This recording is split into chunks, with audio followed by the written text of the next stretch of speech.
I second guess sometimes what I'm doing, but all I'm doing is being myself. I just try to encourage people, don't worry so much about what someone else is going to think. Just do you.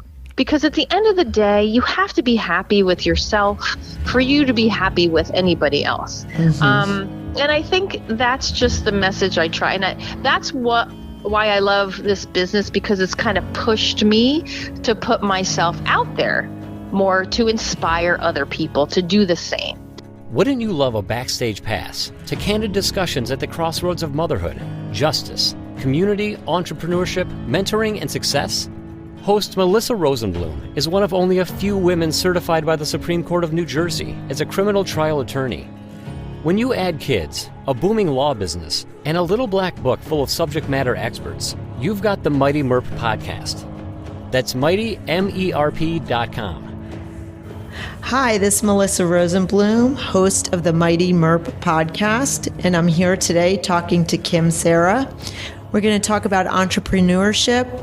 We're also going to talk about working moms and how to run a successful business.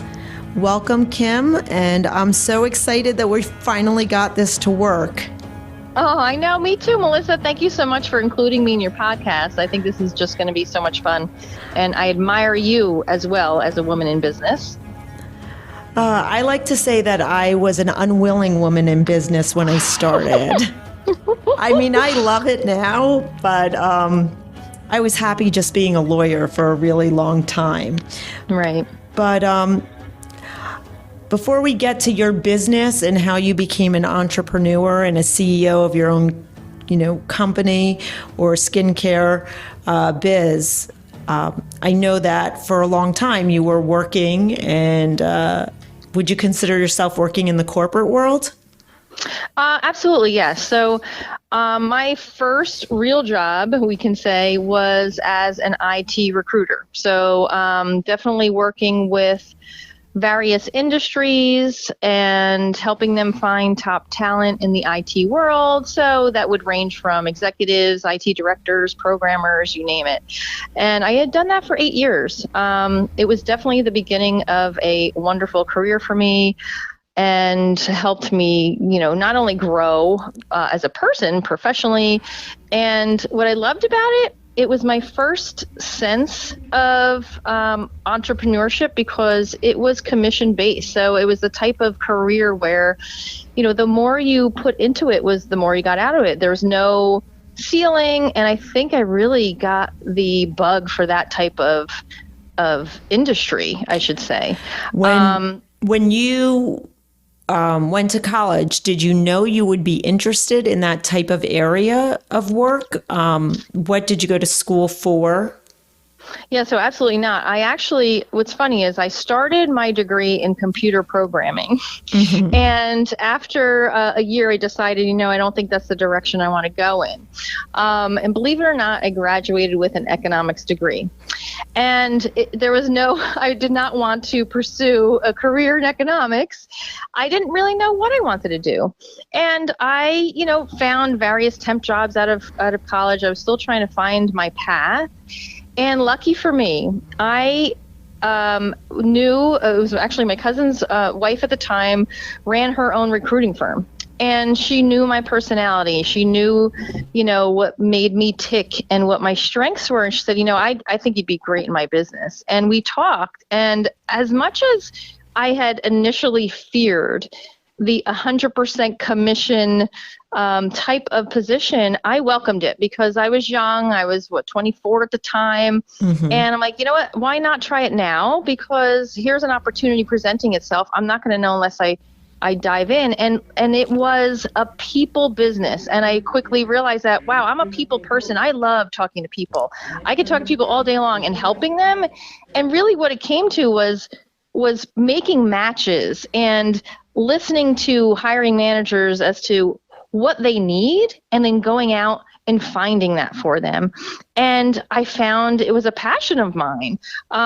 So I have to say I'm very grateful for her recognizing some of my strengths and giving me that opportunity, because I really think it's what led me to where I am now. So when you say she recognized your strengths, what were the strengths that she recognized? And did you know those were your strengths at the time? No, I don't think I did. Being a young woman trying to find her way in business, I think is hard sometimes. And we need mentors to guide us. Mm-hmm. And she was definitely one of them for me. So I think my strength was having a positive outlook on life. I did have that at a very young age. I always loved talking to people. My glass was always half full. And I guess I didn't really realize I was that way. But as I have to say, and I look back now at the young girl I wasn't very confident in myself. And I can't believe that now because I totally am. But that business gave me so much confidence. Say, wow, I'm really good at this, and I'm thankful that she saw that in me and gave me that opportunity. And, I try to do that for other people as well every day. Yeah, it's definitely easier to do now. I think where we are, we're obviously the same age. I should say we went to high school together. Yes, we did. And so we're the same age. And I think it's easy to see those qualities in younger women and kind of encourage and cheer people on.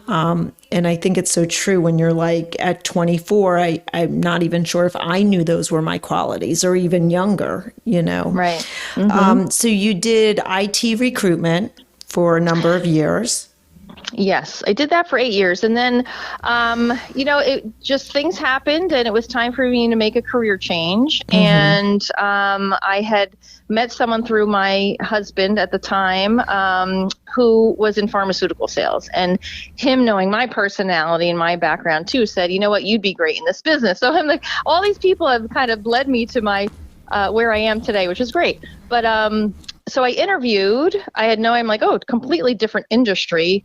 But I'm like, I know how to talk to people and I work very hard and I'm goal oriented. And that's kind of what you have to do in pharmaceutical sales. I interviewed and I got the job.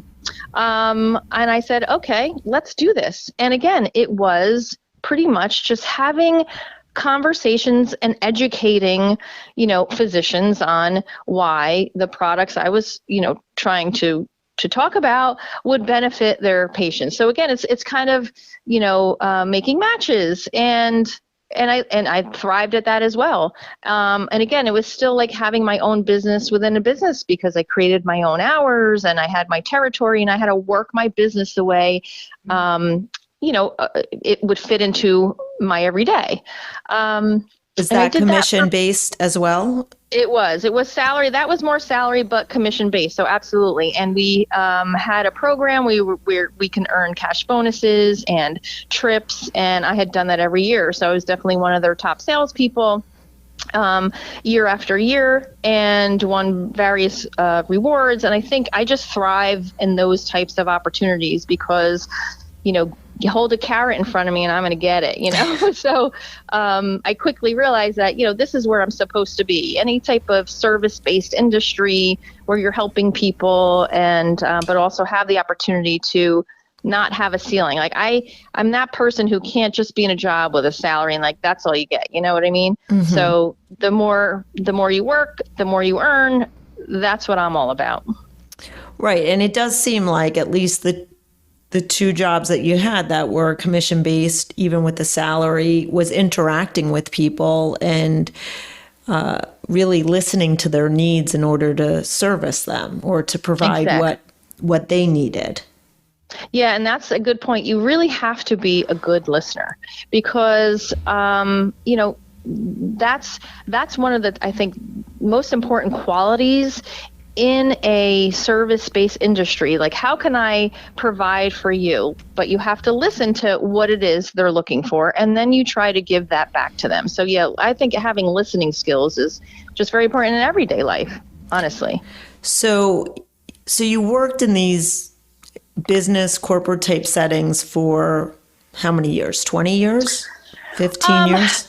So yes, I would say from 93 when I graduated college, and then until I had my first child in 2007. And did you return to work after your first child? I did not. So I had decided once I had, I didn't know what I was going to do once I was pregnant with my first child. And then once I had him, I said, you know what, I think I'm going to just kind of leave the corporate world for a while and, do the mom thing and raise him from home. My husband at the time was traveling a lot. He's in medical device sales, and it just made sense for our family at the time for me to take a step back. I'm like, I can always go back to work, but I'm not going to get this type, time back. So that was my decision. I had left corporate America in 2007, had my second child in 2011. And then here we go, a couple years later, starting to get the itch to, make my own income again and find an identity. So I'm going to ask you though, before we get to your new business and your new entrepreneurship that you started, tell me about being home with the kids and being a full-time mom and how that was in the changing of the, being very, I won't even say like career focused, but when you're working for commission and bonuses and trips and things, you're very driven, which is so different from kind of, I always call it on tapping the brakes a little bit when you shift to being a mom, or whether it's full-time home with the kids or full-time working and still being a mom, it just changes everything. So it does. It really does. So staying home, were there shocks? I mean, were you surprised by, the amount, I always thought the amount of work or the amount of energy? I think we've talked about this. I was a full-time attorney and a mom, and then I was a part-time attorney and a mom of 3, and then I was a full-time stay-at-home mom with 4, and then I kind of went back to work with 4 part-time and then back to work full-time. So I've like run the gamut of it and really realize how complicated it can be with kids. So, when you stayed home with the kids, was there any shock? Was there any, oh my goodness, I need to go back to work? I know for me, there was a point where I said, I need to go back to work. I love being a mom, but I need to go back to work. I know. And I can understand that because listen, I think being a full-time mom too is hard, and it is a job. I mean, there are times where, and it can be a thankless job. I wouldn't trade it for the world. Here's what happened. I feel initially, I absolutely loved it. And what I would say to myself was, wow, I don't know how women have full-time jobs with kids at home, because I'm like, there were days where you don't sleep. And I'm like, I couldn't imagine having to go to an office job right now. I'm exhausted. So I commend, women that do that, because I think it's very hard. As far as a shock, I didn't feel that initially. No, I enjoyed every moment. I really did. I was happy I made that decision. I did not miss working in the corporate world right away. It didn't happen until, later on. Once I got over that hump, and I'm like, all right, my kids are good. But listen, I loved volunteering for their schools and being there for all their sports. And I mean, that's what my mother had done for me. And I almost felt like I was, kind of carrying on her legacy. It was one of my favorite memories of my mom. She was always there after school. She always made homemade chicken soup or had something waiting for us. And I find myself doing the same thing. She'd ring that cowbell at every single tennis match and track meet we had. And it made me so happy as a child. And I said, I'd want to give that to my kids, so hopefully they have those memories. Not that you can't do that if you're working, obviously. People do when they work. But for me, I don't know. I just felt like it was the right decision for me and our family. Because then, otherwise I'd be having to have other people come in and help me out with the kids if I was working full time. So, it's a give and take, but I didn't regret my decision. But then as my oldest was 10, I started to feel like this heavy weight on my shoulders. Like, okay, I'm smart and I don't feel like I'm using my brain anymore. like I feel like it's going to mush. I feel like I'm just known as the mom who makes good mac and cheese and does the laundry and cleans. And I'm like, I can't do that. Like, I got to the point where like, I can't do this anymore. Right. And like, I don't want to do this anymore. But I love, like, is that terrible to say? No, you know what? I think there was a time when I treated being home with the kids and with my kids as like a full-time job. And so I was the class mom for a little bit, and, Halloween would come and I make cupcakes with spider webs on it. And, and I was teaching at Rowan University at the time, but I still, when my youngest was going to school, I felt the same way, Kim. I felt like I needed more than just to be that full-time mom at every event and every classroom event. And I loved my kids at every age, and I loved being that mom, but I needed to go back to work. And, in some ways, I think my kids got the best of both worlds. When they were little, they got me a lot in elementary school. And then, in high school, sometimes they'd come home and they'd say, there's a class party where we all have to bring in stuff. And my kids learned pretty early on, from the time that I went back to work full time. I was like, I'm the napkin mom. I'm not the cupcake mom who's decorating with spider webs and spiders anymore. I'm the napkin mom or the plate mom. And I'm okay being that mom, and they laugh, sometimes they'd come home and they would be like, you're not the napkin mom. So, I think there's nothing wrong with saying, I want to use my brain. I want to work. I want to be more than, and I don't think there's anything wrong with saying I love being the mom who's the classroom mom all throughout, Right, absolutely. But I think you have to figure out what's the right fit for you that's going to make you, in the end, the best mom, Right. So that is the right phrase. What is going to make me the best mom? And going back to work or finding a business that fills that bucket has made me a better mom. And I think my family totally agrees. I still do all the mom stuff, though, because I found something that is flexible enough where I can keep that same schedule. And that's kind of what led me to what I'm doing now. Okay. So what are you doing now? Right. So, it's fun. I have my own skincare business. I am a skincare consultant, independent, with a brand called Rodan and Fields. Now, how did I find that? So when I was searching to go back to work, I could have easily gone back to recruiting and pharmaceutical sales, but it was just not in my heart to do so. And I said, what on earth am I going to do with myself? I wish there was some type of business I could find to work at home around my family when it works for me and make some money. At the same time, I was 46, and I would look in the mirror and I would say, damn, my skin looks terrible. I feel like I look tired and old, and I don't like it. And I was tired of people saying, are you okay? You look tired. But I wasn't taking care of myself. As moms, we put everybody else first usually.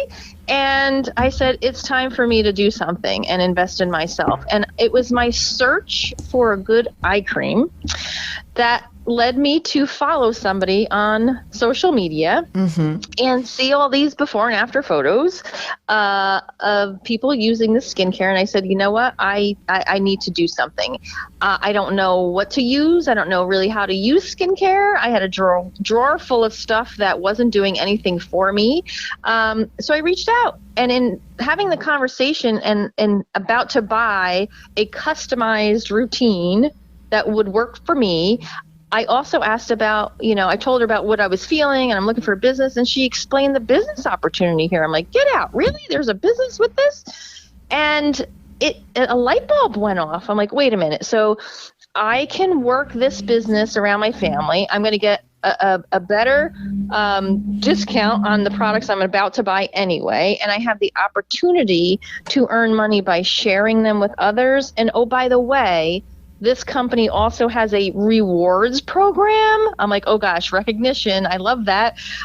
Where you can earn additional cash bonuses, prizes, trips.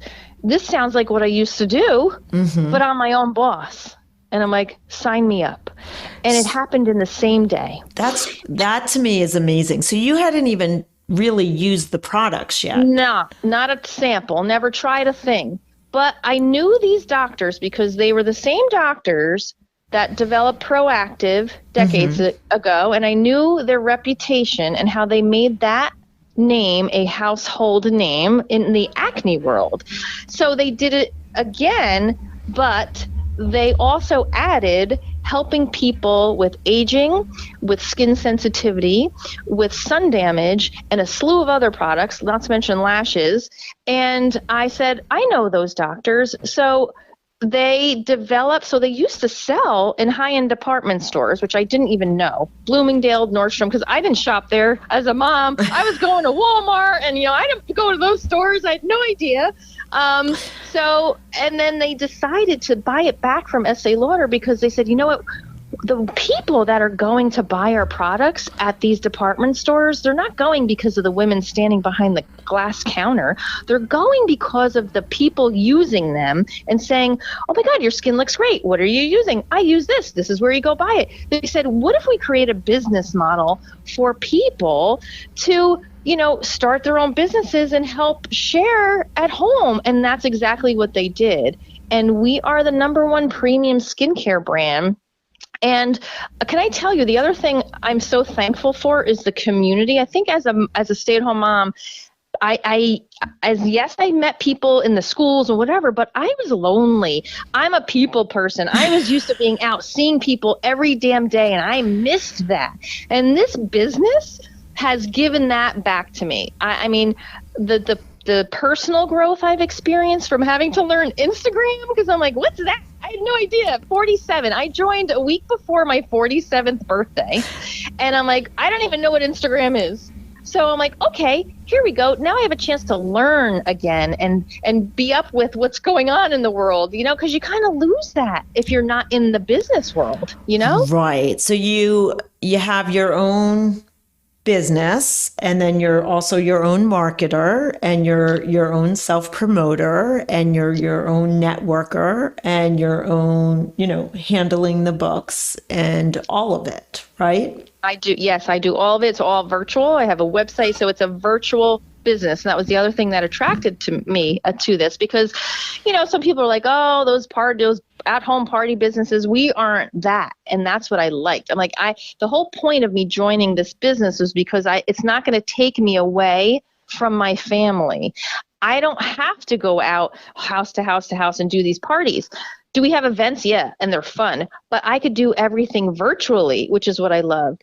And when COVID happened, it didn't hinder my business because we were Zooming anyway. Like everything was over Zoom. We just enhanced that and did our parties virtually. And I love doing one-on-one consultations with people. Like that's what I do. I am truly a consultant. Let me help you find, because we are a derm inspired, clinically tested, products that we help people, and they deliver results.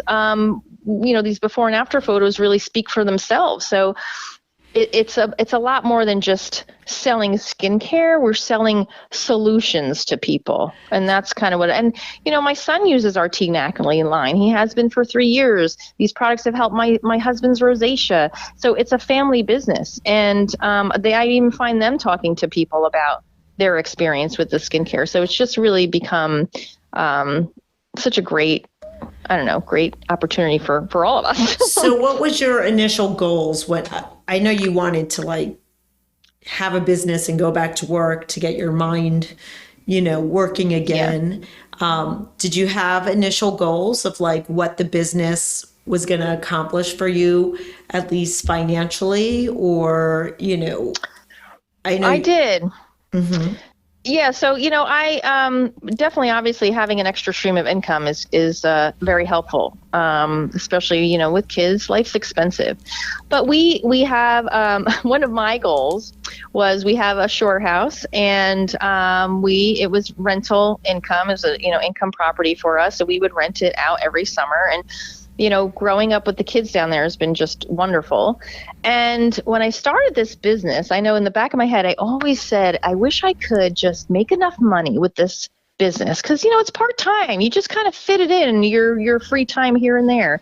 And I said, if I can earn enough money to cover our summer rental income so we don't have to rent anymore, that would be great. Mm-hmm. And then we can spend our summers down there. And that has been a goal I accomplished. And not to mention, obviously, it covers all of my skincare purchases. So I not only get my skincare for free, but I can earn an extra income on top of that. So yes, and I have to say, it is the type of business that just keeps growing. If you work it like a business, it will pay you like a business. If you work it like a hobby, it'll pay you like a hobby, and that's totally fine. People work this business for their own reasons, but that's what I love about it so much. It can fit into anybody's lifestyle, whether it's a side gig alongside a full-time job, or a lot of people do this full-time. It's just one of those opportunities that, whatever you want to put into it is what you're going to get out of it. And like I said, the people I have met is one of the most inspiring things for me. It's one of the things I love the most, because they're people that are like-minded, positive, and we all cheer each other on. Like, there's no negative competition with the people I work with on my team. We compete with each other, not against each other. And we're always rooting for each other to win the top milestone. Like, how can I help you get there? And I just think that type of positive camaraderie you don't see in a lot of organizations. And I just think that's one of the most uplifting things. And I love being people's coaches. Let me help you run your business. Let me help you grow it.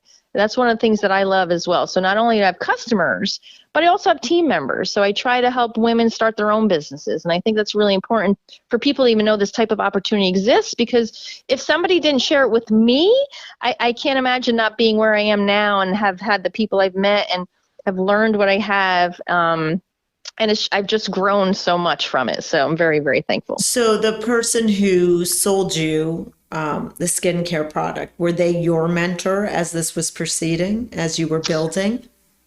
Yes. And then I have actually just developed even other mentors along the way. You kind of follow people that you mirror or that you connect with, like personality wise, and I think that's what's so great is you can have sideline sisters. I have a lot of people that I've met that we're not even on the same team, and we are power partners together. So you kind of, just find your group, you find your team, and you find what works best for you. And yeah, so I really have a lot of mentors in this business, and I hope some people think of me in the same way. Do you think when people think of a business like Rodan Fields, which is a multi-level marketing. Yep. Mm-hmm. Do you think there's a misconception or do you think you have to be outgoing or a salesperson? You had sales in your, experience before you started this, do you have to be? I mean, you're so outgoing, Kim. You love talking to people. You love talking to people.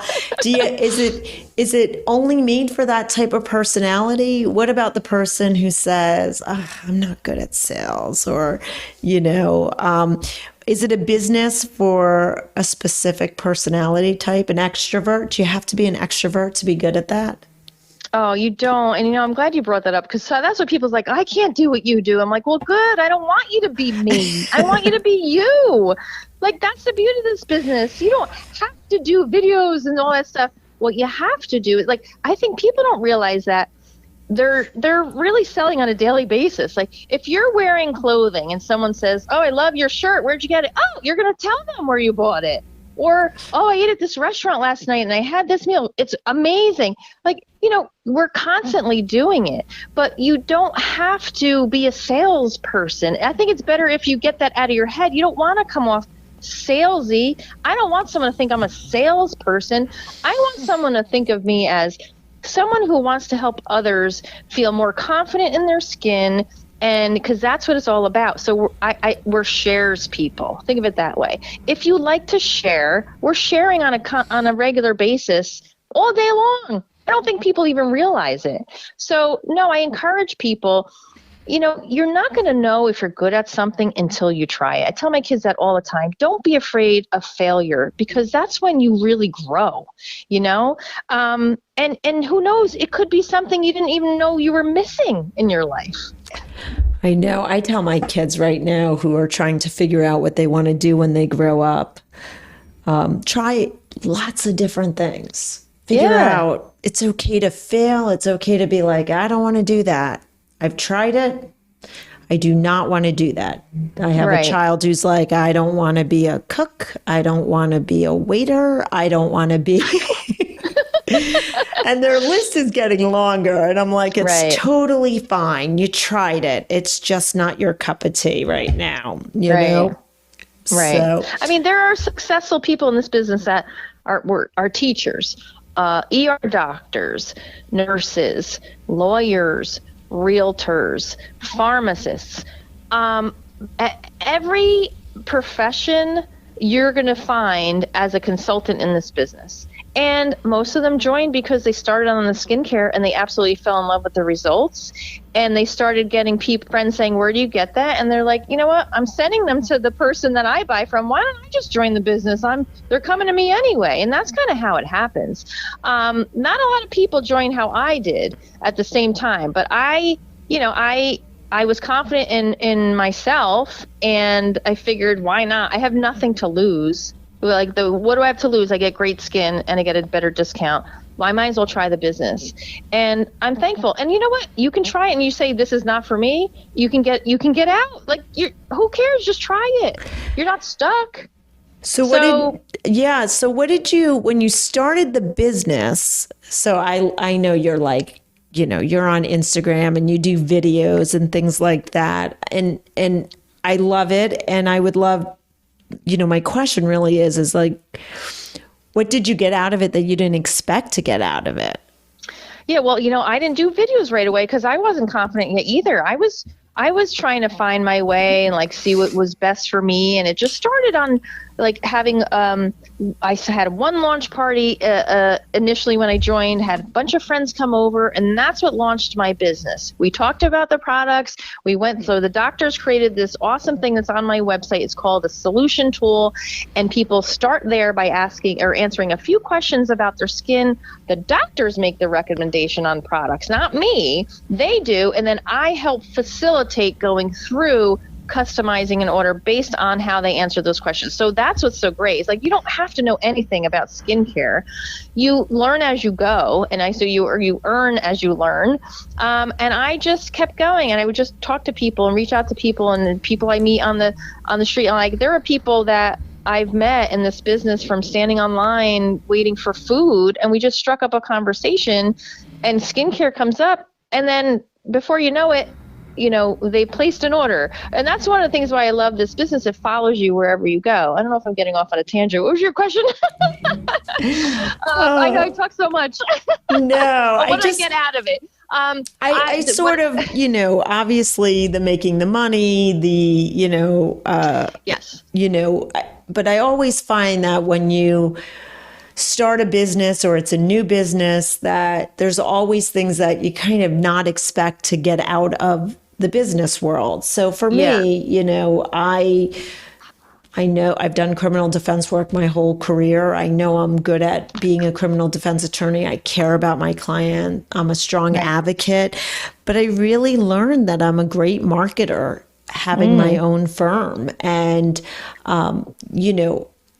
I have people that they joke with me about it, but they also are saying it in admiration, wow, you have an amazing PR department. And they know it's me doing it, That's awesome. And so But if you asked me before I started my business what I thought about marketing or PR, I'm not sure I would have said, I'm really good at that aspect of it, where I can say it now. Wow, that's what I learned. One of the things I learned about being my own business and my own entrepreneur, of like creating this brand that I created. So I always like to ask other people when they're building a business, what did you learn, or what did you kind of realize about yourself that maybe you didn't know beforehand? I would say being comfortable as comfortable as I am right now in front of the camera and doing those videos, because I didn't think I would ever be able to do that. And, I think this business kind of brought me out of a shell I was under for a while as a stay-at-home mom. And I didn't realize how much I needed to connect with people like that. And this business has really helped me do that. I mean, even started doing cooking videos, and I, developed this whole cooking channel. I'm just like doing recipes and stuff, and that's just a side thing. So I realized, I really like talking to people that way and connecting with them and just trying to shed some positive light wherever I can. So I don't know. I think that because people are saying, I love your videos. I'm like, do you really? Are they okay? Even I second guess sometimes what I'm doing, but all I'm doing is being myself. I just try to encourage people, don't worry so much about what someone else is going to think. Just do you.